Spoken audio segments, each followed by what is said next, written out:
এই শুনছো? হ্যাঁ,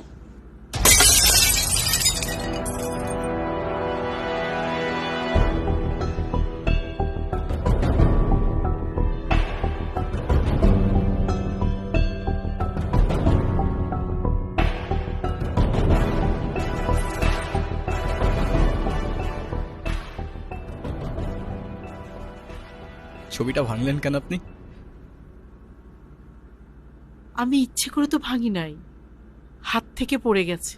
হ্যাঁ, সেটা তো বোঝাই যাচ্ছে। এই পুরো বাড়িতে আমার মায়ের একটা চিহ্নও তো আর বাকি রাখলেন না আপনারা। শেষ একটা ছবি ছিল, সেটাও ভেঙে ফেললেন। এভাবে কেন বলতেছো বাবা? আমি ইচ্ছে করে কেন ভাঙবো বলো তো? না, আমি বুঝতেছি তো, আমি খুব ভালো করেই বুঝতেছি।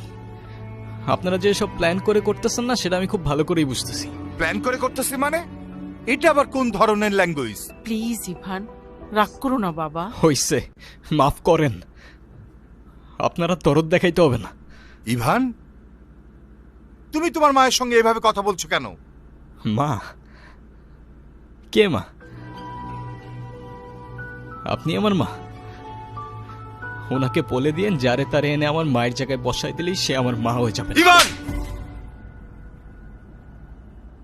তোমাকে কিছু না বলতে বলতেই তুমি হাতের বাইরে চলে গেছো। এতদিন সবকিছু আমি সহ্য করেছি, মেনে নিয়েছি। সামান্য একটা ভুলের জন্য এতটা বছর এরকম করা কোনো মানেই হয় না।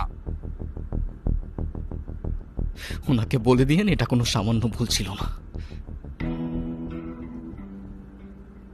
ইট ওয়াজ এ মার্ডার।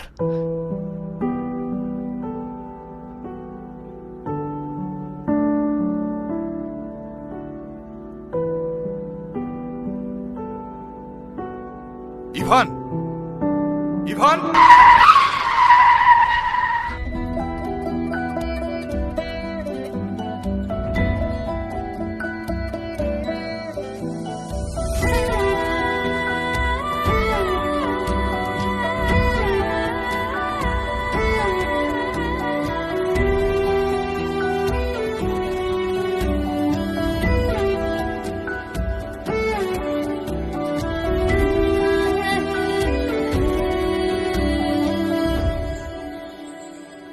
আপনি রাস্তার মাঝখানে দাঁড়ায় আছেন কেন? মাথায় সমস্যা নাকি আপনার?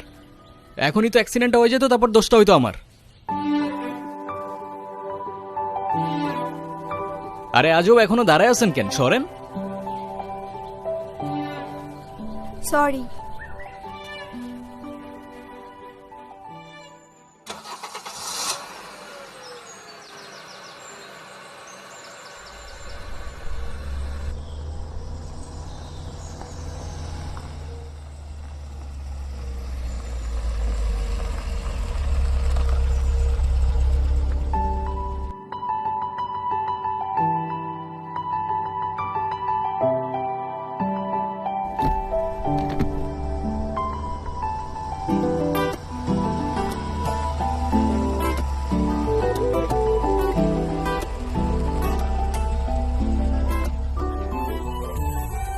নাম কি? নূপুর। এভাবে একা রাস্তায় দাঁড়িয়ে আছেন কেন? কোনো সমস্যা? আচ্ছা, আপনি কোন দিকে যাচ্ছেন? জানি না। কেন? না, এমনি।